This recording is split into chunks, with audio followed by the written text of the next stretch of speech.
2008 में जब बीसीसीआई अपनी फ्रैंचाइज बेस्ड लीग लेकर आई तो उसका हिस्सा बनने के लिए भारत के नामी इंडस्ट्रियलिस्ट्स और फिल्म स्टार्स आगे आए। मुकेश अंबानी की रिलायंस इंडस्ट्रीज ने मुंबई इंडियंस की फ्रैंचाइज $111.90 मिलियन में खरीदी। वहीं विजय माल्या के यूनाइटेड स्पिरिट्स ने आरसीबी के लिए $111.60 मिलियन पे किए। अब इन नंबर्स को अगर करंट वैल्यूएशन से कंपेयर करें तो जहां एमआई का वर्थ हुआ $1.2 बिलियन, वहीं आरसीबी का ब्रांड वैल्यू है $1.025 बिलियन। हालांकि शुरुआत में बहुत लोगों ने उम्मीद नहीं की होगी कि इतनी जल्दी ये टूर्नामेंट इतना बड़ा बन जाएगा। अक्टूबर 2021 में एक वॉक इन बिडिंग इवेंट में आरपीएसजी ने तकरीबन $940 मिलियन में लखनऊ की फ्रैंचाइज खरीदी। वहीं एक private equity fund CVC capital ने अहमदाबाद की फ्रैंचाइज को अराउंड $750 मिलियन में अपने नाम किया।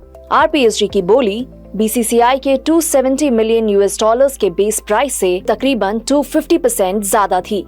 वहीं सीवीसी कैपिटल की बोली बेस प्राइस से 160% ऊपर थी। तो फिर ये सवाल उठता है कि आखिर क्यों कॉन्ग्लोमरेट्स आईपीएल टीम्स के लिए इतने पैसे देने को तैयार हैं और वो अपने पैसे रिकवर कैसे करते हैं, आइए समझते हैं। फ्रैंचाइजेस के रेवेन्यू सोर्सेस को प्राइमरीली 4 हेड्स में डिवाइड कर सकते हैं। First, BCCI central revenue pool से हुई अर्निंग। Second, local sponsorship.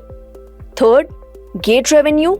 और फोर्थ, मर्चेंडाइज एंड लाइसेंसिंग। सबसे पहले बात करते हैं बीसीसीआई सेंट्रल रेवेन्यू पूल की। ओरिजिनल 8 फ्रैंचाइजेस का शुरुआती सालों में आईपीएल सेंट्रल रेवेन्यू में शेयर था 80% का। ओवर द 10-year पीरियड वो पहले घटकर 60% हुआ और फिर 50%। अभी वो शेयर 50% है, यानी हर फ्रैंचाइज को एनुअली मिला बीसीसीआई के ओवरऑल रेवेन्यू का 5% शेयर, जो कि इस सीजन के लिए होगा अप्रोक्सीमेटली 400 करोड़ रुपीस। अगला सोर्स है लोकल स्पॉन्सरशिप। इसमें आते हैं फ्रैंचाइज के एक्सक्लूसिव स्पॉन्सर्स जैसे शर्ट स्पॉन्सर्स, रेडियो और डिजिटल पार्टनर्स एटसेट्रा।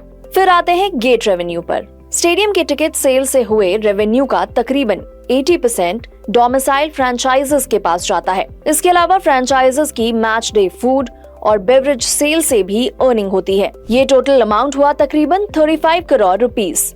अब बात करते हैं मर्चेंडाइजिंग और लाइसेंसिंग की। फ्रैंचाइजेस को ऑफिशियल टीम जर्सीज, हैट्स और बाकी एक्सेसरीज के सेल से आए रेवेन्यू में भी शेयर मिलता है। इससे फ्रैंचाइजेस की अप्रोक्सीमेटली 45 करोड़ रुपीस की अर्निंग होती है। इम्प्रेसिव ओवरऑल नंबर्स, चाहे किसी भी पैरामीटर से देखें। इसीलिए कहते हैं कि चाहे ग्लोबल इकोनॉमिक लैंडस्केप कैसा भी हो, आईपीएल के ग्रोथ के रास्ते में कोई भी स्पीड ब्रेकर नहीं आ सकता।